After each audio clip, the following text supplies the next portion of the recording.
तो hello guys, मेरा नाम है प्रिंस और आप देख रहे हैं एनिमे समीक्षा। चलिए वीडियो को शुरू करते हैं। तो एपिसोड के स्टार्ट में हम देखते हैं कि कैटापुल्ट को डिलीवर करने के लिए वान और वो सभी स्कूडेट की तरफ जा रही होती हैं, लेकिन वान को बैटलफील्ड में जाने का बिल्कुल भी मन नहीं होता। फिर हम देखते हैं कि वो सभी स्कूडेट के सबसे पास की सिटी में पहुंच जाते हैं और वो सिटी वान को एक नॉर्मल सिटी लग रही होती है। और फिर हम देखते हैं कि वान के सामने जालपा आ जाता है और फिर जालपा वान से कहता है कि मैंने सुना कि तुम बैरन बन गई हो और मैंने ये भी सुना कि तुमने एक ड्रैगन को मारा है। वान उससे कहता है कि वो एक फॉरेस्ट ड्रैगन था। फिर जालपा उससे पूछता है कि तुमने वो कैसे किया? मैं भी अकेले फॉरेस्ट ड्रैगन को नहीं हरा सकता, उसके लिए मुझे मेरे सभी नाइट्स की जरूरत पड़ती। वान उससे कहता है कि मैंने वो बलिष्ठा से किया है। तो सुनकर जालपा कहता है कि ये पॉसिबल नहीं है। तो वान मन में सोचता है कि मैं इन्हें सच बता सकता हूँ, लेकिन ये मेरी बात पर यकीन नहीं करेंगे। फिर हम देखते हैं कि पानामेरा वहाँ जाती है और फिर वान उससे पूछता है कि क्या किंग डिनो भी यहाँ पर है? तो वो कहती है कि हाँ, वो तुम्हारा इंतजार कर रही है, वो देखना चाहती है कि क्या तुमने कुछ नया क्रिएट किया हो। फिर वान जालपा से कहता है कि क्यों ना किंग से मिलने के बाद मैं आपको मेरे बलिष्ठा दिखाऊं। तभी पानामेरा कहती है कि अच्छा आइडिया है और फिर वो वान से कहती है कि मुझे कुछ बोर्ड्स दो तो मैं भी इन्हें अपना बलिष्ठा दिखाऊंगी। वान उससे कहता है कि नहीं, मेरे पास उससे भी बेहतर कुछ है। तो पानामेरा कहती है कि मुझे लगा ही था, क्या तुम उसे मुझे सेल करना चाहोगे? तो वान कहता है कि ठीक है, मैं बाद में वो तुम्हारे लिए भी बना दूंगा। फिर अगले सीन में हम उन्हें किंग के मैनर के बाहर देखते हैं और फिर पानामेरा गार्ड से कहती है कि मैं बैरन वान को ले आई हूँ। तो फिर हम देखते हैं कि वो गार्ड्स उन्हें अंदर जाने की परमिशन दे देते हैं और फिर हम देखते हैं कि उन गार्ड्स को देखकर वान उनसे इंप्रेस हो जाता है। तो पानामेरा उसे कहती है कि ये किंग के इंपीरियल गार्ड्स हैं जो मिलिट्री स्ट्रेंथ को प्रायोरिटाइज करते हैं। फिर हम देखते हैं कि वो अंदर चले जाते हैं और फिर अगले सीन में हम देखते हैं कि किंग और उसके बाकी के सभी नोबल्स मीटिंग कर रही होती हैं और वान देखते हैं कि वहाँ पर काउंट फर्डिनांड यानी कि आरुट के फादर भी होते हैं। फिर किंग अपेटा से पूछते हैं कि तुम्हें क्या लगता है कि आने वाली बैटल में हमें क्या प्रॉब्लम हो सकती है? अपेटा कहता है कि वो स्कूडेट पर कब्जा सिर्फ उनके वाइवन और ओनिक्स स्पीयर की वजह से कर पाई है, मतलब कि उन बम से कर पाई है। किंग उससे पूछता है कि तो तुम ये कहना चाहते हो कि जीतने के लिए हमें उनके वाइवन और ओनिक्स स्पीयर का कोई काउंटर ढूंढना होगा? तभी काउंट जालपा से पूछता है कि तुम पर ओनिक्स स्पीयर से अटैक हुआ था,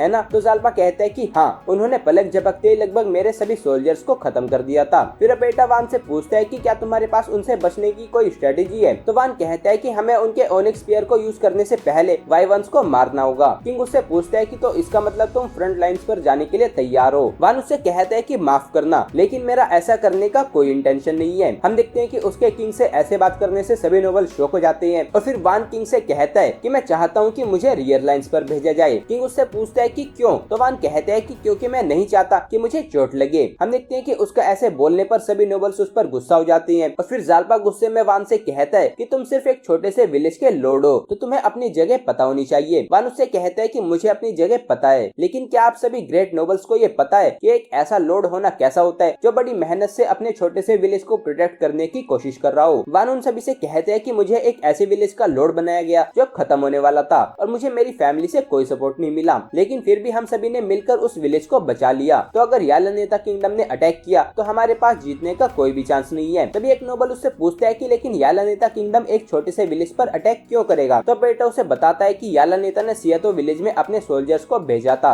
और वो उनके बॉर्डर में लगने वाले सभी टेरिटरीज को इन्वेड करना चाहते हैं। फिर वान कहता है कि मैं बस अपने विलेज को प्रोटेक्ट करना चाहता हूँ, इसलिए मेरा इंजर्ड होना मैं अफोर्ड नहीं कर सकता। फिर काउंट उससे कहता है कि तुम्हारी बातों से ऐसा लगता है कि तुम्हारे पास यालानेता किंगडम की आर्मी से डील करने का कोई तरीका है। तो वान कहता है कि हाँ, और फिर वो किंग से कहता है कि मैं आपको मुझे रियर लाइंस में भेजने के लिए यूं ही नहीं कह रहा, उसके बदले में मैं आपको मेरे लेटेस्ट बलिष्ठा और कैटापुल्ट दूंगा। ये सुनकर किंग कहता है कि इतना काफी रहेगा और फिर वान कहता है कि तो चलो फिर मैं उन्हें बनाना स्टार्ट करता हूँ। ये सुनकर जालपा उससे कहता है कि तुम उन्हें अब बनाना स्टार्ट करोगे? लगता है कि तुम्हें इस सिचुएशन की अर्जेंसी समझ नहीं आ रही। वान उससे कहता है कि चलिए मैं आपको वो दिखाता हूँ और फिर वान सभी को बलिष्ठा और कैटापुल्ट बनाकर दिखाता है। तो ये देखकर वो सभी शॉक हो जाती हैं, लेकिन फिर हम देखते हैं कि जालपा उसे कहता है कि ये सिर्फ दिखने में ही अच्छी हैं और ये कुछ और नहीं कर सकते। और फिर हम देखते हैं कि ये कहकर जालपा वहाँ से चला जाता है। फिर किंग वान से पूछता है कि क्या इन वेपन से हम जीत सकते हैं? तो वान उसे कहता है कि अगर उनके पास हमारे लिए कोई और सरप्राइज नहीं है तो हमारे जीतने के काफी हाई चांसेस हैं। तो फिर किंग कहता है कि ठीक है, मुझे तुम पर भरोसा है। फिर हम देखते हैं कि उनकी मीटिंग खत्म हो जाती है और फिर हम देखते हैं कि टिल वान को लेने आई होती है और उसके साथ आरुट भी होती है। और तभी हम देखते हैं कि आरुट वहाँ पर अपने फादर काउंट फर्डिनांड से मिलती है। तो आरुट घबराते हुए उससे पूछती है कि क्या मदर ठीक है? तो वो कहता है कि हाँ वो ठीक है और वो अभी घर में है। काउंट उससे कहता है कि मुझे अभी वॉर में जाना है, तो इस सिचुएशन के ठीक हो जाने के बाद हम बात करेंगे। और फिर हम देखते हैं कि ये कहकर वो वहाँ से चला जाता है। और फिर अगले सीन में वान कामसिन से पूछता है कि क्या तुम आर्टिलरी यूनिट को लीड कर सकते हो, मतलब कि वो यूनिट जो बलिष्ठा और कैटापुल्ट चलाएगी? कामसिन वान को हाँ कहता है और कहता है कि मैं उन सभी को दिखाऊंगा कि आपके बनाए वेपन कितने अच्छे हैं। फिर डी वान से कहता है कि हम सियातो नाइट्स कामसिन को प्रोटेक्ट करेंगे और फिर ऑर्थो कहता है कि हम भी। फिर पानामेरा कहती है कि याला नेता ने वाइवंस और उनके न्यू वेपन से फोर्ट्रेस सिटी ऑफ स्कूडेट पर कब्जा कर लिया है। दूसरे शब्दों में अब एलिमेंटल मेज से बैटल जीतने का एरा खत्म हो चुका है। डी उससे पूछता है कि क्या तुम ये कहना चाहती हो कि याला नेता के पास एडवांटेज है? तो वह कहती है कि या तो याला नेता या तो फिर इस लड़के और उसके न्यू वेपन्स के पास एडवांटेज है। फिर अगली सीन में हम देखते हैं कि स्कूडेट को वापस लेने के लिए वो अपना ऑपरेशन स्टार्ट करते हैं, जहां जाल्पा के सभी नाइट्स स्कूडेट की तरफ चार्ज कर देते हैं और दूसरी तरफ वान की आर्टिलरी यूनिट कामसिन पानामेरा आर्टिलरी यूनिट को प्रोटेक्ट करने के लिए डी ऑर्थो और सियातो नाइट्स भी स्कूडेट की तरफ चार्ज कर देते हैं। फिर हम देखते हैं कि याला नेता किंगडम के नाइट्स का कमांडर उन सभी को आते हुए देख लेता है और फिर वो अपने आर्चर से उन पर फायर करने के लिए कहता है, तो वो सभी स्कूडेट की आर्मी पर एरो से अटैक करते हैं, लेकिन फिर हम देखते हैं कि वो शील्ड का यूज करके उन एरो से बच जाते हैं। फिर वान कहता है कि लास्ट मिनट पर मैंने वुडन ब्लॉक से वो शील्ड बनाई थी। फिर एनिमी कमांडर सभी मेजिस से उन पर अटैक करने के लिए कहता है, तो वो सभी मेजिस मैजिक से उन पर अटैक करते हैं। तो हम देखते हैं कि वो सभी सोल्जर अपने शील्ड से उन मैजिक अटैक्स को रोक रही होती हैं और फिर हम देखते हैं कि उनकी शील्ड टूटने वाली होती है, लेकिन तभी पानामेरा अपने फायर मैजिक से उस कासल की गेट पर अटैक कर देती है और फिर हम देखते हैं कि मुर्शिया स्टॉर्म रोलर लूरियल आइस फील्ड और पानामेरा फायर जेवलिन से उस गेट पर अटैक करती है और फिर हम देखते हैं कि काउंट फर्डिनांड और जाल्पा साथ में आइस स्टॉर्म और फ्लेयर लेंस से उस गेट पर अटैक करते हैं और हम देखते हैं कि इससे वो गेट टूट जाता है और उनकी आर्मी कासल के अंदर घुस जाती है। फिर हम देखते हैं कि एनिमी आर्मी और स्कूडेट की आर्मी के बीच में फाइट स्टार्ट हो जाती है और फिर हम देखते हैं कि पानामेरा अपने एक अटैक से काफी सारी एनिमीज को हवा में उड़ा देती है और फिर हम जाल्पा को एक एनिमी नाइट से लड़ते हुए देखते हैं और तभी ऑर्थो पीछे से आकर उस एनिमी सोल्जर को मार देता है। फिर हम देखते हैं कि कुशाला बड़ी तेजी से जाकर एक साथ दो सोल्जर्स को मार देता है और फिर हम देखते हैं कि प्लूरियल भी अपने मैजिक का यूज करके उन एनिमीज को मार रही होती है। फिर जाल्पा ऑर्थो से पूछते हैं कि क्या तुम सभी वान के सोल्जर्स हो? तो हम देखते हैं कि ऑर्थो हाँ बोलता है। फिर अगली सीन में हम देखते हैं कि वहाँ पर काफी सारे वाइवंस आ जाती हैं और वो स्कूडेरिया की आर्मी पर ओनिक्स स्पीयर से अटैक करने वाली होती है, लेकिन तभी वान कामसिन से कैटापुल्ट से उन पर अटैक करने के लिए कहता है, तो कामसिन कैटापुल्ट से उन पर अटैक करता है और वो कैटापुल्ट से उन वाइवंस पर बॉम्ब फेंकते हैं जिनमें शूरिकन होते हैं और वो बॉम्ब उनके पास जाकर फट जाते हैं, जिससे उन शूरिकन से वो सभी वाइवंस मर जाते हैं और नीचे गिर जाती है। लेकिन फिर तभी हम देखते हैं कि एक वाइवन जिंदा होता है, तो ऑर्थो और कुशाला जाकर उस पर अटैक करते हैं, लेकिन फिर हम देखते हैं कि वाइवन की बॉडी काफी ज्यादा टफ होती है और उससे उनके अटैक से कुछ नहीं होता। तभी हम देखते हैं कि वो बलिस्टा से उस वाइवन पर अटैक करते हैं और फिर पानामेरा उस पर एक काफी बड़ी फायरबॉल से अटैक करती है और फिर तभी डी जाकर अपनी स्वॉर्ड से उस वाइवन की गर्दन काटकर उसको खत्म कर देता है। फिर हम देखते हैं कि सभी वाइवंस को मारने पर स्कूडेरिया की आर्मी सेलिब्रेट करने लगती है और फिर काउंट कहता है कि मैंने एक्सपेक्ट नहीं किया था कि बैरन इतना पावरफुल होगा। फिर हम देखते हैं कि एनिमी कमांडर वहां से भागने की ट्राई करता है, लेकिन तभी ऑर्थो और कामसिन जाकर उसे पकड़ लेते हैं। फिर अगली सीन में हम देखते हैं कि अब शाम हो चुकी होती है और जाल्पा वहां से जा रहा होता है, तो मुर्शिया उससे पूछता है कि क्या आप एक बार वान से मिलकर नहीं जाओगे? जाल्पा मुर्शिया से कहता है कि शायद मुझसे गलती हो गई है। फिर अगली सीन में हम देखते हैं कि डी वान से कहता है कि जिन वाइवंस और ओनिक्स स्पीयर पर वो इतना गर्व करते थे उनसे उन्हें कोई फायदा नहीं हुआ और ये सब कुछ लॉर्ड वान की वजह से हुआ है। वान उससे कहता है कि मैंने तो बस पीछे से ऑर्डर्स दिए थे, वो तुम सभी लोग हो जिन्होंने हार्ड वर्क किया है। फिर हम देखते हैं कि ऑर्थो का ग्रुप एनिमी कमांडर को वहाँ पर ले आता है तो फिर पानामेरा जाकर उसे कहती है कि अब तुम्हारा सभी सीक्रेट्स बताने का समय आ गया है। पानामेरा उससे पूछती है कि तुम्हारा मेन गोल क्या है। फिर अगले सीन में हमें पता चलता है कि एनिमी कमांडर ने उन्हें बताया होता है कि उनके इस इन्वेजन के 3 टारगेट थे, जिनमें से 2 टारगेट सियातो विलेज और स्कूडेट थे और उनका तीसरा टारगेट फर्डिनांड काउंटी है जो कि आरुट का घर है। तभी हम देखते हैं कि एपिसोड यहीं पर एंड हो जाता है। तो गाइस ये था episode 11 of Easygoing Territory Defence by the Optimistic Lord. अगर आपको ये वीडियो पसंद आई है तो वीडियो को लाइक कीजिए, चैनल को सब्सक्राइब कीजिए, प्रेस कीजिए बेल आइकन को। मैं मिलता हूँ आपसे नेक्स्ट वीडियो में।